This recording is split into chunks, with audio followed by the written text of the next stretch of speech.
Australia's immigration system is broken. It no longer works in the interest of the Australian people.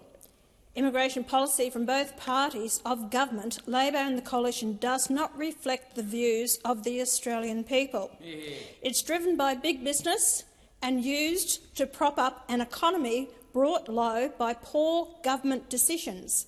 Poll after poll after poll shows most Australians think immigration is too high or should be lowered.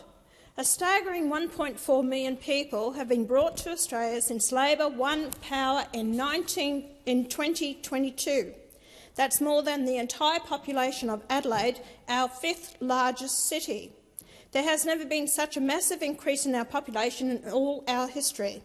Last year I called for a national plebiscite on immigration to determine the views of the Australian people once and for all. Labor, the Coalition and the Greens blocked it. This showed they do not care about the Australian people's views on immigration. It showed they do not care about the increasing numbers of Australians struggling to find secure accommodation, struggling to afford increasing rents, or trying to survive on the streets. It showed they don't care about the inflation caused by high immigration or its overwhelming impact on services and infrastructure. I care, because I'm an Australian fighting for a decent standard of living for myself, my family and the Australians relying on me to fight for them. One Nation listens to the Australian people on immigration and we develop our policies accordingly. Late last year, the Department of Home Affairs revealed more than 75,000 visa holders were in Australia illegally.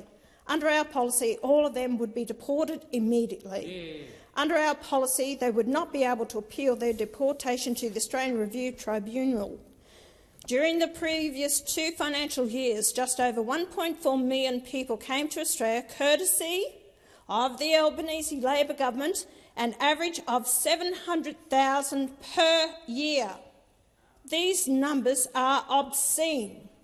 One Nation will cap arrivals at 130,000 per year, a drop of 570,000 per year from Labor's record numbers. This will allow Australia to catch its breath, catch up with housing and catch up with services and infrastructure.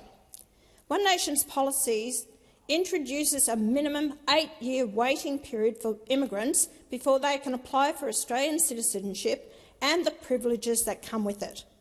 Over this 8-year period, immigrants will be required to consistently demonstrate they are fit to become Australians.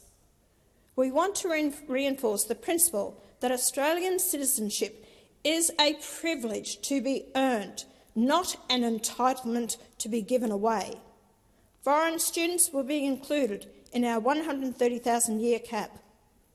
Australian universities must be broken to the addiction to foreign students and forced to prioritise the tertiary education of Australian students. With modern communications technology, there is no compelling reason why most of these students can't do Australian courses at home, unless, of course, you factor in the amount of money they send back home from Australia. In 2023, this figure was $10 billion. Not million, billion, 10 billion. It's a scam to take jobs and wealth from Australians, and we're going to put a stop to it.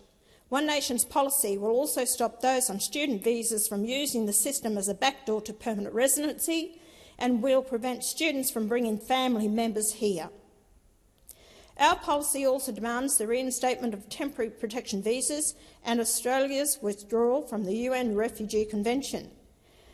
TPVs are a proven means of deterring people smuggling, stopping the boats and those arriving by plane. Labor is keeping things quiet, but it's well known that people smugglers are constantly testing our borders and more boats have made it to the mainland in recent months. Under our policy, immigration from nations known as to foster extremism will be prohibited. The major party's failure to scream out extremists at the border is directly responsible for the unrest and violence we've seen on our streets and in our suburbs. One Nation is the only party with a strong immigration policy that reflects the will of the Australian people. That's because we're the only party that puts Australia and Australians first. Yeah.